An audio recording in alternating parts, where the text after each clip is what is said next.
जय हिंद, राधे राधे, जय श्री कृष्णा साथियों। तो कैसे हो आप सभी? आप सभी का हमारे चैनल गुरुकुल में बहुत बहुत स्वागत है। तो साथियों, आज की सेशन में हम आप सभी के लिए पशु परिचय 2024 के पार्ट बी के मोस्ट इम्पोर्टेंट क्वेश्चन लेकर आए हैं। ये क्वेश्चन परीक्षा की दृष्टि से इम्पोर्टेंट साबित होने वाले हैं दोस्तों। अगर दोस्तों अभी तक आपने हमारी चैनल को सब्सक्राइब नहीं किया तो चैनल को सब्सक्राइब कर लीजिए और बेल आइकन को क्लिक कर लीजिए। हम इस चैनल पर आपके लिए रेगुलर पशु परिचय पार्ट ए और पार्ट बी के क्लासें अपलोड करेंगे दोस्तों। तो आप पशु परिचय की या बीएसटीसी की तैयारी कर रहे हो तो चैनल को सब्सक्राइब कर लीजिए और हमारे क्लासें लेना ना भूलें। चलिए दोस्तों, समय बर्बाद ना करते अपना पहला क्वेश्चन करते। आपको पहले क्वेश्चन का उत्तर देना है। तो भाई पार्ट बी का है दोस्तों यहाँ पर। तो पार्ट बी है हमारा। तो बताइए कि गाय के रहने के स्थान को किस नाम से जाना जाता है? गाय के रहने के स्थान को किस नाम से जाना जाता है? ऑप्शन है पेन, बायर, स्टेबल और कोई नहीं। तो गाय के रहने का स्थान देसी भाषा में बात करें, राजस्थानी भाषा में बात करें तो हमारे यहाँ तो उसे बाड़ा कहते हैं। क्या कहते हैं? बाड़ा। परंतु वैज्ञानिक भाषा में या ऑथेंटिक लैंग्वेज की बात करें जो आपको वहां पर पूछी जाएंगी तो उसमें क्या कहते हैं गाय की भाषा को? तो उधर कहते हैं बायर। उसमें क्या कहते हैं? बायर। किताबी भाषा की बात करें तो बायर कहते हैं गाय के रहने के स्थान को। बायर ऑप्शन में ना हो तो बारन भी हो सकता है दोस्तों। बारन, बारन या बायर, ध्यान में रखना। और इसी के साथ पेन। पेन क्या है? तो पेन है बकरी और भेड़ के रहने का स्थान। पेन है बकरी और भेड़ के रहने का स्थान। स्टेबल है घोड़े के रहने का स्थान। घोड़े के रहने का स्थान है स्टेबल। तो हम आपके ये डाउट भी क्लियर करते चलेंगे। सभी ऑप्शन के बारे में आप सभी को बताएंगे हम, ये भी ध्यान में रखना। चलिए अगला क्वेश्चन करते हैं। इसी के साथ आपको बताना है कि सेलीपेड का उदाहरण नहीं है। सेलीपेड का उदाहरण नहीं है घोड़ा, गाय, गधा या इनमें से कोई नहीं। तो दोस्तों एक तो होता है सेलीपेड और एक होता है पेलीपेड। तो सेलीपेड वो होता है दोस्तों, सेलीपेड जिसके एक खुर्रो, एक ही खुर्रो। अब पोलीपेड कौन सा होता है? पोलीपेड। पोलीपेड की बात करें जिसके दो खुरों, दो खुर। खुर तो जानते होंगे गाय के पैरों के नीचे का हिस्सा होता है जिसे हम तली कहते हैं। तो वहां पर दो खुर होते हैं किसके? गाय के। और घोड़े के और गधे की बात करें तो घोड़े के गधे के क्या होता है? एक ही खुर होता है दोस्तों, एक ही खुर होता है। तो वो क्या है? सेलीपेड। और जिसके दो खुर होते हैं उसे वो कौन सा होता है? पोलीपेड। जैसे गाय हो गया, भैंस हो गई, बकरी हो गई, भेड़ हो गई, ये क्या है? पोलीपेड के उदाहरण है। तो गाय एक पोलीपेड जानवर है, सोलीपेड जानवर नहीं है।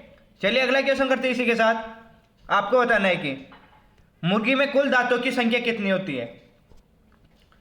मुर्गी में कुल दांतों की संख्या कितनी होती है? ऑप्शन है 22, 34, 32 या इनमें से कोई नहीं। तो राइट आंसर कौन सा होगा इसमें? तो मुर्गी में दांतों की संख्या की बात करें हम तो हम जानते हैं कि मुर्गी, इसमें ऑप्शन डी राइट होगा आपका क्लियर भी कर देता हूं। तो मुर्गी को एक पक्षी की श्रेणी में गिना जाता है दोस्तों, पक्षी की श्रेणी में गिना जाता है मुर्गी को। तो हम जानते हैं पक्षी के दांत नहीं होते, चोंच होती है, चोंच होती है पक्षी के, ये भी ध्यान में रखना। और ये अपना खाना चोंच की सहायता से खाते हैं। तो मुर्गी भी एक क्या पक्षी है, इसमें भी चोंच होती है, तो इसमें दांतों की संख्या नहीं होगी दोस्तों। अगला क्वेश्चन करते हैं। इसी के साथ आपको बताना है कि बकरी में समागम की क्रिया को किस नाम से जाना जाता है? बकरी में समागम की प्रक्रिया को किस नाम से जाना जाता है? इसका राइट आंसर कौन सा होगा? हमारा ऑप्शन है टपिंग, सविंग, कवरिंग या कपलिंग। तो कौन सा राइट आंसर होगा इसमें? समागम की प्रक्रिया दोस्तों, समागम की प्रक्रिया को मैथुन प्रक्रिया भी बोलते हैं दोस्तों, या मीटिंग प्रोसेस, या मीटिंग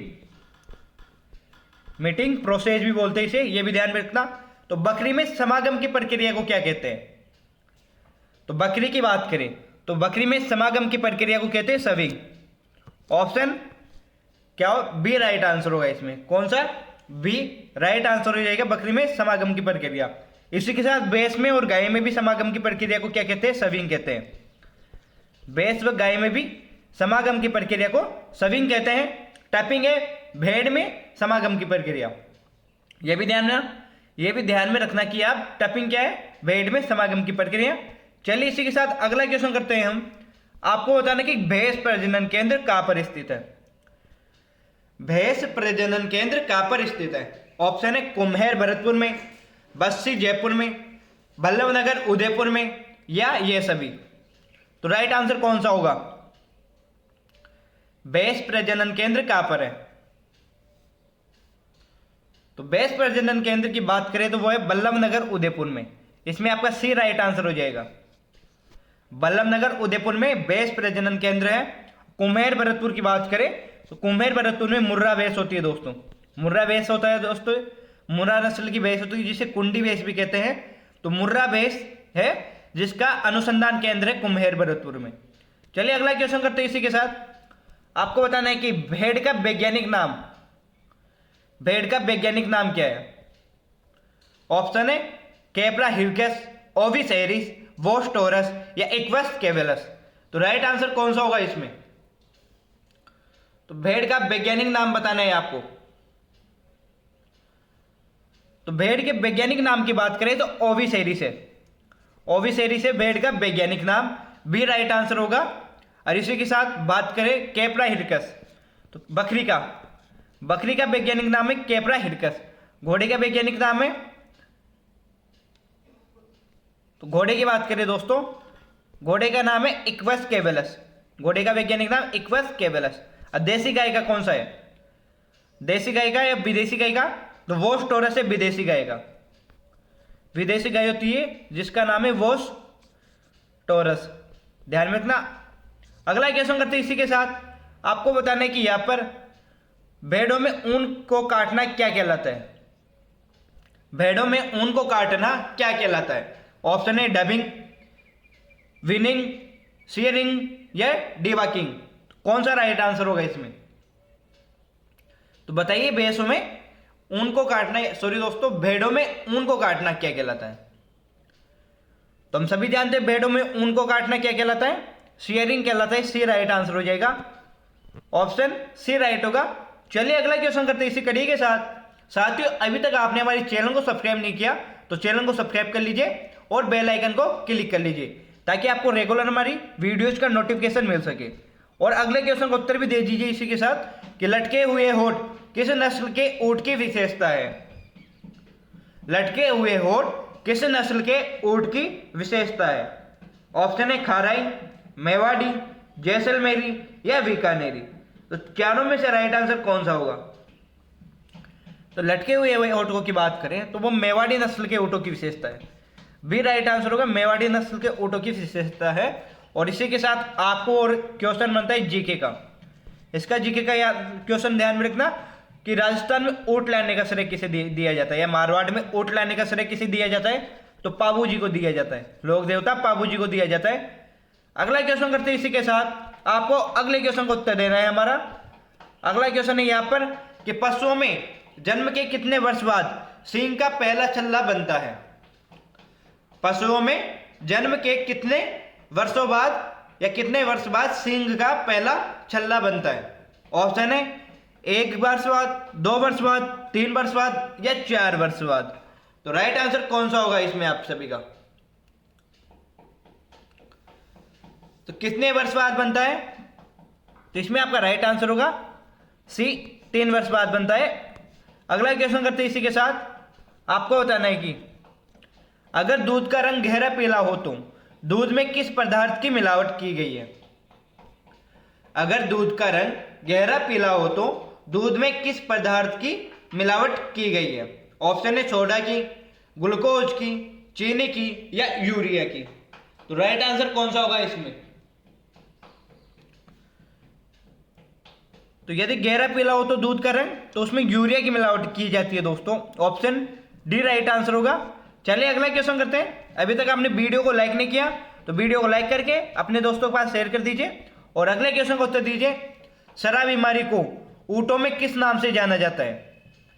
एक बीमारी होती है सरा, उसमें उसको ऊंटों में किस नाम से जाना जाता है? ऑप्शन है फड़किया के नाम से, तिवरसा के नाम से, ट्रिप्रोसोमा के नाम से, या बी व सी दोनों के नाम से।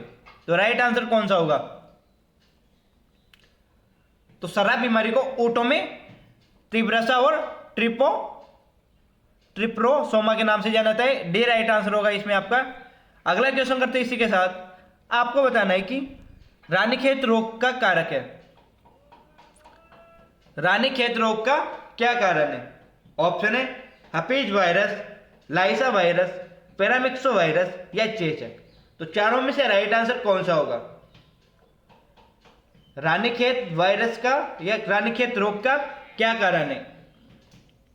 तो इसमें आपका राइट आंसर होगा paramyxo virus. Option C right answer हो जाएगा इसमें आपका। चलिए इसी कड़ी के साथ नेक्स्ट क्वेश्चन करते हैं हम। आप सभी को बताना है कि दूध का सफेद रंग किस प्रोटीन के कारण होता है?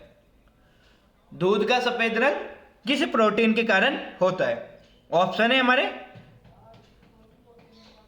ग्लोब्यूलिन, एल्ब्यूमिन, कैरोटीन या कैसिन। तो राइट आंसर कौन सा होगा?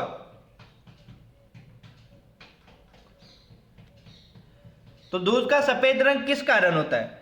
तो वो होता है कैसिन के कारण। आपका डी राइट आंसर होगा दोस्तों इसमें। कैसिन के कारण दूध का रंग सफेद होता है। चलिए इसी कड़ी के साथ हम नेक्स्ट क्वेश्चन करते हैं। आप सभी को बताना है कि यहाँ पर राजस्थान में सबसे लंबी अवधि तक चलने वाला पशु मेला कौन सा है? राजस्थान में सबसे लंबी अवधि तक चलने वाला पशु मेला कौन सा है? हमारे ऑप्शन है चंद्रभागा पशु मेला, गोगामेडी पशु मेला, वीर तेजाजी पशु मेला या पुष्कर पशु मेला। तो राइट आंसर कौन सा होगा इसमें? सबसे अधिक या सबसे लंबी अवधि तक चलने वाला पशु मेला कौन सा है?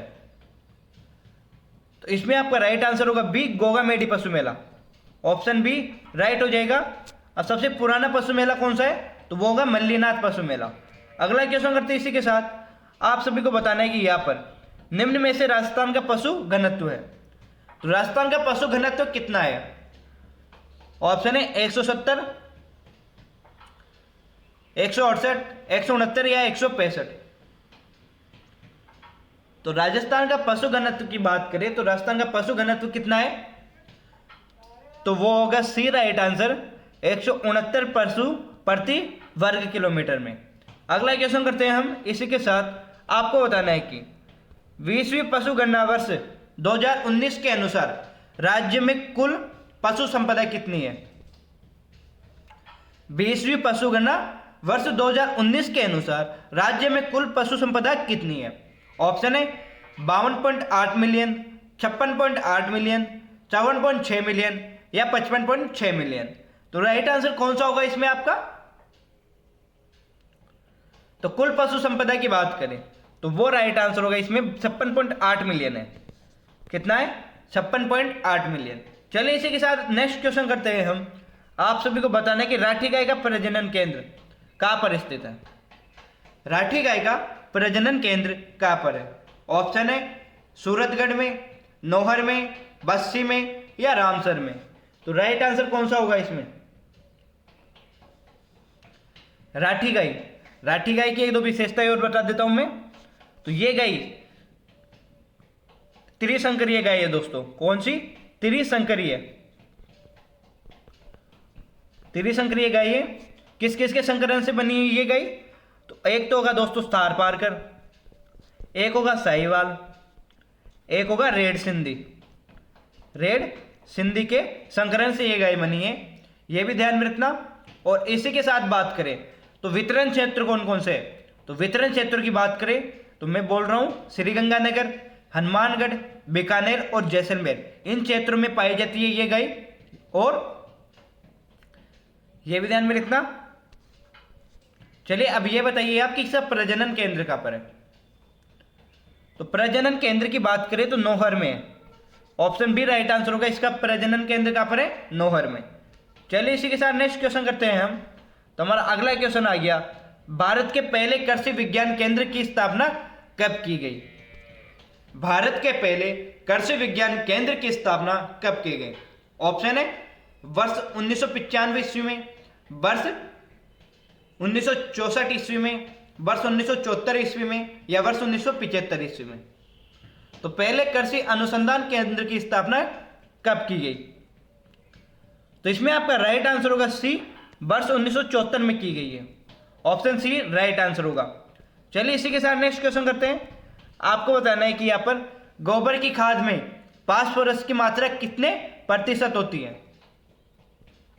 गोबर की खाद में फास्फोरस की मात्रा कितने प्रतिशत होती है? ऑप्शन ए 0.5%, 0.1%, 0.25% या 0.5%। तो 0.5% 2 बार आ गया, एक को सुधार लो दोस्तों, एक है 0.05%। इसमें बताइए राइट आंसर कौन सा होगा? तो गोबर की खाद में फास्फोरस की मात्रा की बात करें तो वह है 0.25%। ऑप्शन इसमें सी होगा। चलिए इसी के साथ नेक्स्ट क्वेश्चन करते हैं हम। आपको बताना है कि एक प्रजनक केचुआ 6 माह में कितने केचुए पैदा करता है? एक प्रजनक केचुआ या केचुआ 6 माह में कितने केचुए पैदा करता है? ऑप्शन है बी 200, 250, 400 या 1000। तो राइट आंसर कौन सा होगा इसमें? तो एक प्रजनक केचुए की बात करें तो वह 6 माह में लगभग 250 केचुए पैदा करता है। ऑप्शन बी राइट आंसर होगा, लगभग 250 केचुए पैदा करता है। चलिए इसी के साथ नेक्स्ट क्वेश्चन करते हैं। आपको बताना है कि निम्न में से किसमें सर्वाधिक वसा पाई जाती है? तो इन चारों में से बताइए किस जानवर में सर्वाधिक वसा पाई जाती है? ऑप्शन है गाय में, भैंस में, भेड़ में या बकरी में। तो चारों में से राइट आंसर कौन सा होगा आपका? तो सर्वाधिक वसा किस में पाई जाती है? तो वो पाई जाती है भेड़ में। ऑप्शन सी राइट आंसर होगा, भेड़ है जिसमें सर्वाधिक वसा पाई जाती है। अगला क्वेश्चन करते हैं। अभी तक आपने चैनल को सब्सक्राइब नहीं किया तो चैनल को सब्सक्राइब करके वीडियो को लाइक कर दीजिए। फिर अगले क्वेश्चन को उत्तर दीजिए। FMD रोग पशुओं में किसके द्वारा होता है? FMD रोग पशुओं में किसके द्वारा होता है? ऑप्शन है जीवाणु के कारण, परजीवी के कारण, कवक के कारण या विषाणु के कारण। तो राइट आंसर कौन सा होगा इसमें? FMD रोग पशुओं में किसके कारण होता है? तो वो होता है दोस्तों विषाणुओं के कारण। ऑप्शन डी राइट आंसर होगा। चलिए इसी कड़ी के साथ नेक्स्ट क्वेश्चन करते हैं हम। आपको बताना है कि पशुओं की आयु किससे ज्ञात की जाती है? पशुओं की आयु किससे ज्ञात की जाती है? ऑप्शन है शरीर के आकार से, दांतों की संख्या से, दुग्ध उत्पादन से या पूंछ की लंबाई से। तो पशुओं की आयु किससे ज्ञात की जाती है? तो वो की जाती है दोस्तों दांतों की संख्या से। ऑप्शन इसमें राइट होगा आपका बी, दांतों की संख्या से पशुओं की आयु ज्ञात की जाती है। नेक्स्ट क्वेश्चन करते हैं इसी के साथ। आप सभी को बताना है राइट आंसर कौन सा होगा। दुग्ध दोहने की सर्वोत्तम विधि है। दूध दोहने की सर्वोत्तम विधि कौन सी है? ऑप्शन है पूर्ण हस्त दोहन, अंगूठा विधि, चुटकी विधि या कोई नहीं। तो राइट आंसर कौन सा होगा? दूध दोहने की सर्वोत्तम विधि कौन सी है? तो इसमें आपका राइट आंसर होगा पूर्ण हस्त दोहन विधि। ए राइट आंसर हो जाएगा इसमें आप सभी का। चलिए इसी कड़ी के साथ नेक्स्ट क्वेश्चन करते हैं हम। आपको बताना है कि किसके दूध में विटामिन सी सर्वाधिक पाया जाता है? किसके दूध में विटामिन सी सर्वाधिक पाया जाता है? ऑप्शन है गाय, बकरी, भेड़ या भैंस। तो बताइए किसके दूध में विटामिन सी सर्वाधिक पाया जाता है? तो इसमें आपका राइट आंसर होगा बी, विटामिन सी बकरी के दूध में सर्वाधिक पाया जाता है। अगला क्वेश्चन करते हैं इसी के साथ। आपको बताना है कि राष्ट्रीय ऊंट अनुसंधान केंद्र कहाँ स्थित है? राष्ट्रीय ऊंट अनुसंधान केंद्र कहाँ पर है? ऑप्शन है जोधपुर, कोटा, अजमेर और बीकानेर। तो राइट आंसर कौन सा होगा इसमें? तो राष्ट्रीय ऊंट अनुसंधान केंद्र की बात करें तो वो होगा बीकानेर में। राष्ट्रीय ऊंट अनुसंधान केंद्र कहाँ पर है? बीकानेर में। और ऊंट की जगह ऊन भी आ जाए दोस्तों, तो ऊन अनुसंधान केंद्र कहाँ पर है? तो वो भी बीकानेर में ही है। दोनों का ध्यान रखना। चलिए इसी के साथ नेक्स्ट क्वेश्चन करते हैं। आपको बताना कि महाशिवरात्रि पशु मेला कहाँ आयोजित होता है? महाशिवरात्रि पशु मेला कहाँ पर आयोजित होता है? ऑप्शन है जयपुर, दौसा, करौली या भरतपुर। आप उत्तर बताइए। इसके साथ मैं आपको महाशिवरात्रि के बारे में बताता हूं। तो महाशिवरात्रि कब मनाई जाती है? तो ये मनाई जाती है दोस्तों फाल्गुन कृष्ण त्रयोदशी 13 को। फाल्गुन कृष्ण 13 को महाशिवरात्रि मनाई जाती है। इस दिन की विशेषता यह है कि इस दिन माता पार्वती और भगवान शिव किया, माता पार्वती और भगवान शिव का विवाह हुआ था, इस कारण यह इस दिन महाशिवरात्रि मनाई जाती है। और आपको यह बताना है कि महाशिवरात्रि का पशु मेला कहाँ भरता है। तो महाशिवरात्रि का पशु मेला भरता है करौली में। इसमें राइट आंसर कौन सा होगा? सी राइट आंसर होगा।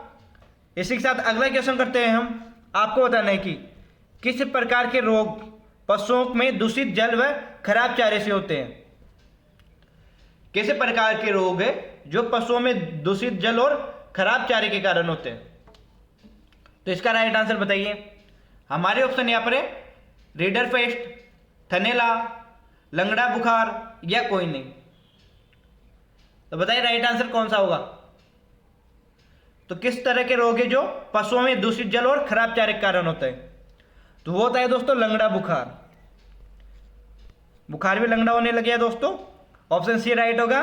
अगला क्वेश्चन करते हैं। इसी के साथ आपको बताना है कि भैंस के मांस को किस नाम से जाना जाता है। भैंस के मांस को किस नाम से जाना जाता है? ऑप्शन ए बीफ, चिकन, वेनिसोन या कैराबिन। तो भैंस के मांस को किस नाम से जाना जाता है? तो इसमें आपका राइट आंसर होगा दोस्तों कौन सा? कैराबीफ। कैराबीफ के नाम से जाना जाता है भैंस के मांस को दोस्तों, सॉरी। और इसी के साथ गाय के मांस को जाना जाता है बीफ। चिकन किसका होता है? मुर्गी का। मुर्गी के मांस को चिकन के नाम से जाना जाता है। मटन होता है दोस्तों भेड़ का मांस, ध्यान में रखना। चलिए दोस्तों, आज का सेशन हमारा यहीं पर समाप्त होता है। तो आशा करूंगा आप सभी को हमारा सेशन अच्छा लगा होगा।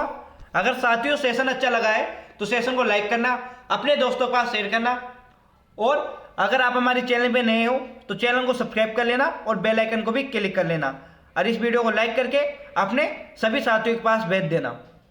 तो साथियों एक बात और कहना चाहता हूं, आज से हम इस चैनल पे रेगुलर आपके लिए पशु परिचर पार्ट बी और पशु परिचर पार्ट ए के इंपॉर्टेंट क्वेश्चन लेने कर आने वाले हैं।